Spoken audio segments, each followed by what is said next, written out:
Bookmas Day 13. It is also Taylor Swift's birthday, so happy birthday, Taylor Swift. Not that Taylor Swift is ever going to see this, but happy birthday, Taylor Swift. Thought we could do some bookish confessions. We listen and we don't judge. So I reached out to you guys on Instagram and I popped a link in my last couple of videos for you to drop your bookish confessions, things that other people might judge you for, and you had the chance to remain anonymous. The people that want to be anonymous will be anonymous. If you dropped your handle, I will read that out as well. Bookish confessions. I've read through a couple of these, but I haven't read through them all, so we will go through one by one. There is about 20 responses, so not too bad. If there is any of these that you absolutely are horrified, feel free to judge below, but we are listening and we are not judging. I've got the Google form up on my iPad, so let's go through. We listen and we don't judge. I break spines. I'm not like that bothered what other people do with their books, but when people come into my lives and be like, just open your book, break your spine, it's not going to end the world. I read comfortably. If my spine breaks, my spine breaks. If it doesn't, even better. I do try to look after my books as much as possible. Some people love that like well-read, spine broken kind of vibe. I just want to like be comfortable reading, and the way that I hold my book doesn't break my spine and is comfortable, so it's a win-win for me. I will buy a book just for a pretty cover, even if I have no interest in reading it. I'm dreaming of a pretty bookshelf. Do you know what? I'm with you. I feel it. I will buy a book if it has a pretty cover, and I know we shouldn't judge a book by its cover, but sometimes it just helps, you know, like who doesn't want a pretty cover? That is why I will sometimes buy multiple of the same book if it's got different covers or if there's special editions. With you in solidarity on that one. Also anonymous. Oh, is anyone going to be brave enough? I wonder. We listen and we don't judge. I am a ×3 speed audio listener. 3.75 if it goes up that high. How can you read that? Not like, obviously, how do you understand and process that? I will go to like max 2. I'm not the biggest audiobook reader. Like, how do you understand that? I'm not judging. I'm just intrigued. How do you follow the plot and understand what is going on? Like, I can read fast, but like when the audio's in like ×3 speed, it's like how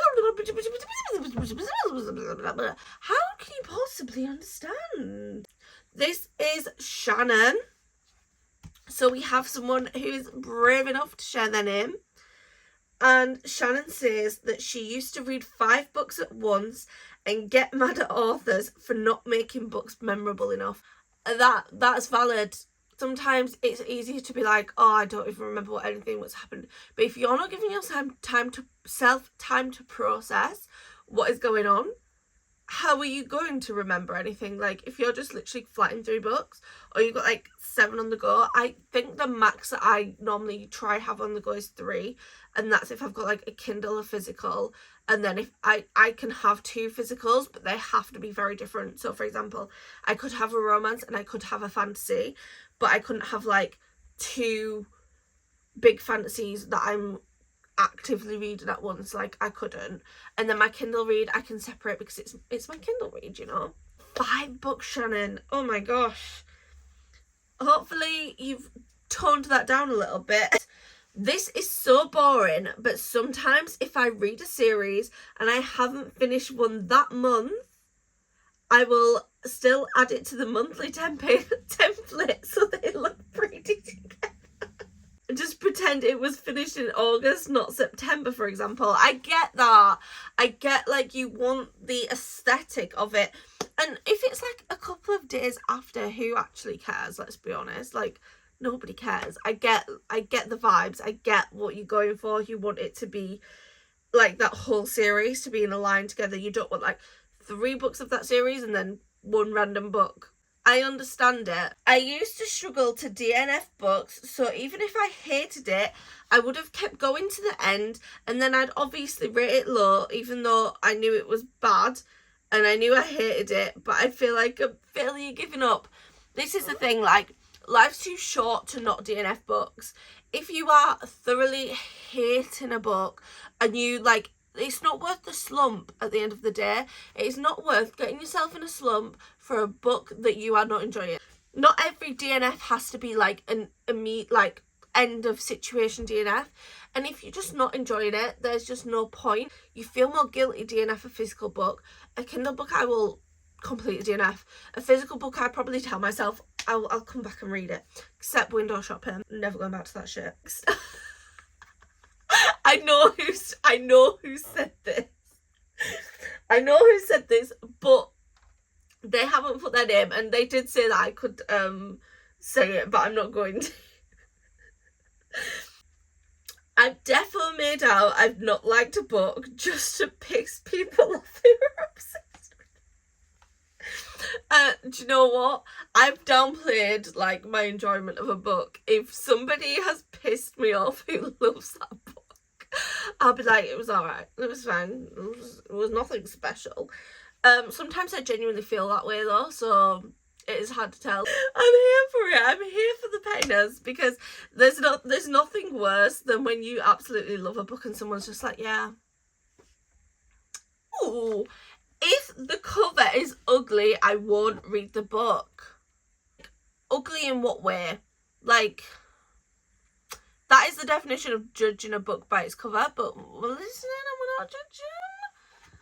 We're listening and we're not judging. I wonder what defines, like, ugly cover. The more of a hype the book is, the more I just won't want to read it. And I get the ick from the author and everyone who's talking about the book. I get it. I get it, okay? I get what you are saying. Like, for example, don't shoot me, Fourth Wing. It was okay. It was enjoyable. It was an enjoyable experience.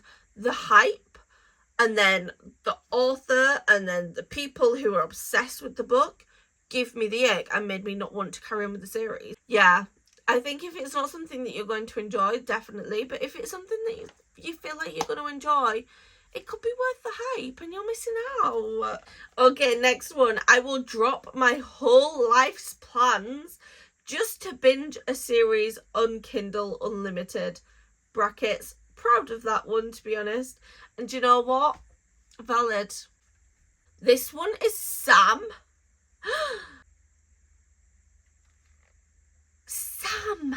I pretended to finish an arc I wasn't enjoying, but was scared to admit DNFing because the author followed me and was watching my stories regularly. I didn't want to hurt their feelings, and everyone else was loving and hyping the book.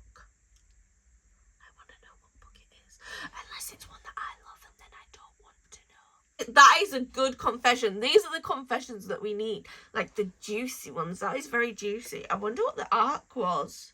This is Fictionally Becca, which is Becca, who I love. And you know what, Becca? I agree with this one. Enemies to lovers only works for fantasy books.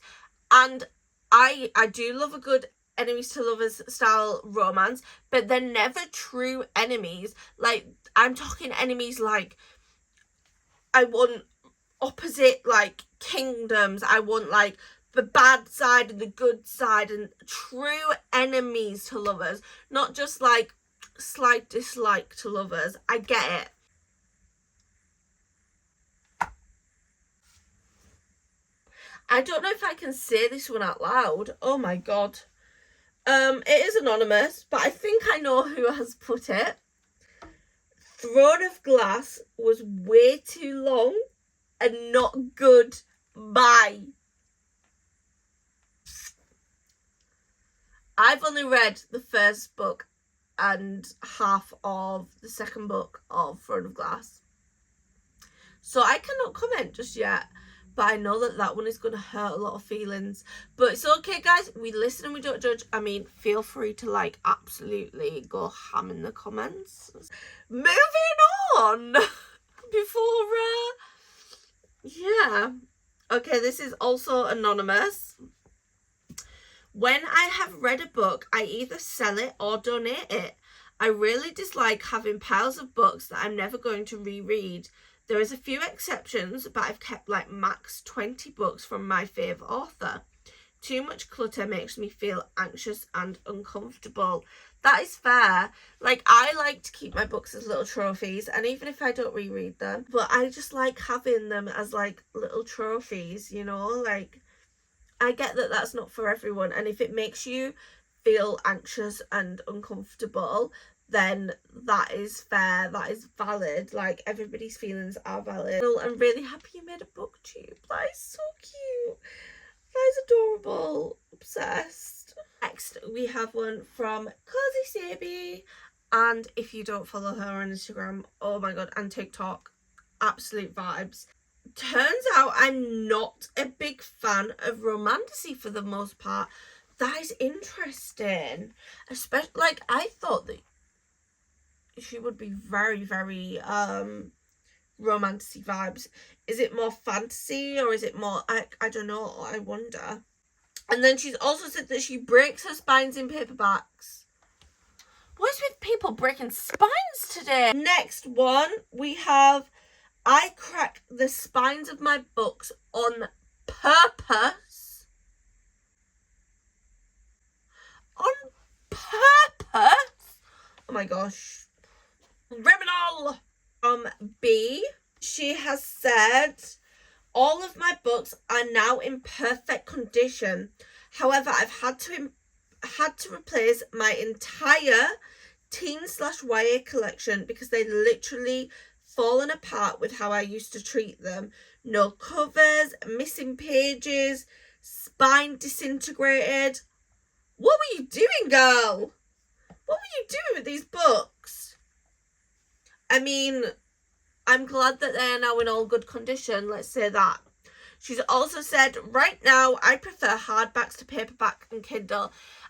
For me, I prefer a hardback in a fantasy. If it's fantasy romantic vibes, I want a hardback. Like, it just feels right. Whereas, like, romance in a hardback feels so wrong to me. I don't know. Next, we have got one from my fave Alice, apparently. That is her words, not mine. I do not have favourites. I do like Alice, though. Sometimes I like to read a book I know I won't like if I feel I've been reading too many good books, because I don't want a great book to start to feel average because I forgot what a bad one was like. I'm very confused by that one, Alice, I can't lie. So you purposely read bad books that you know that you are going to dislike? Like, that would send me into a spiral. Well, like, you okay? Do you need Jesus? Okay, next we have Jen, which is at Girl Reading Books. I don't know if that's her Instagram or TikTok. I still haven't finished the Akatar series. Jen? What are we doing? Why not? Tell me why. Why? Are you not enjoying it? Jen. I also haven't finished Chestnut Springs yet. I recommend books to friends, but forget plots immediately. So when they talk to me about the book, I have no idea what they're talking about. I've done this. I've done this a couple of times. I've done this a few times now. I can't lie. I just have a really bad memory. Like, I don't remember names, anything. So, like, they'll say, oh, so-and-so did this. Like, why didn't you tell me? I'll be like, who is that person again? And like, oh, the main character in this book. I'm like, oh, yeah. Yeah, that was brutal, right? Like, I'm so bad for it. It doesn't mean that I didn't enjoy a book. It just means that, like, it's just my brain. So I totally get that. My book confession. What is my book confession? The thing that I am really judgy on is Bookish merch. And I find a lot of Bookish merch very cringe and ugly. And everybody seems to love, like, this certain vibe. and I'm just not here for it. Like, I love my DBC jumpers, I love my DBC bookmats, I love DBC in general, and I love the quality of DBC. When I see Bookish merch and it's embroidery and it is not the quality that I get with my DBC, it makes my toes curl. Like, there'll be jumpers that have been embroidered that are like this in the embroidery, like all scrunched up, and people are like, oh my god, love, because it's got their like some smutty line on it. Like, I don't get it. The furthest towards smut that I would go with my merch is my Gorgeous Girls Read Spicy Books, or like Spicy Book Club, something simple. I don't want these like weird things on a jumper. I don't want the whole world to publicly know. Like, I don't want a jumper that I can't wear to Tesco. I do not want like some child to look at some of these jumpers that I see and be like, what's that? What does that mean? I just find them very cringe, very icky. The same with the bookmarks that I don't like are the ticket ones. Now, at first, the original concept, cool. Everybody does them now, like literally everybody, and I just don't think they're cool. I don't think they're cute anymore unless it makes sense. I just find them a bit icky. This is why I know I'm safe with Chloe, because Chloe's on the same vibe as me. She gets the same like kind of icks, and like, yeah, I don't want the whole world to know. So no from me. Even just like a quote, no. I don't publicly say anything if I find something a bit cringe or ick, because that is not achieving anything.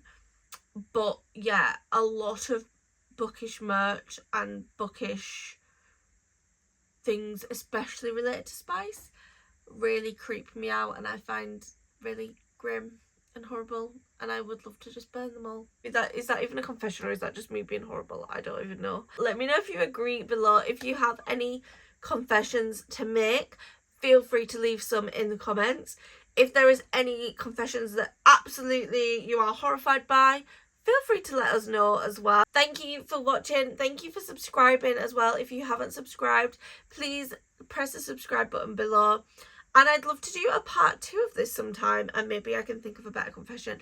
I literally just couldn't think of anything else. Like, I feel like I'm very open. Yeah, catch you guys tomorrow.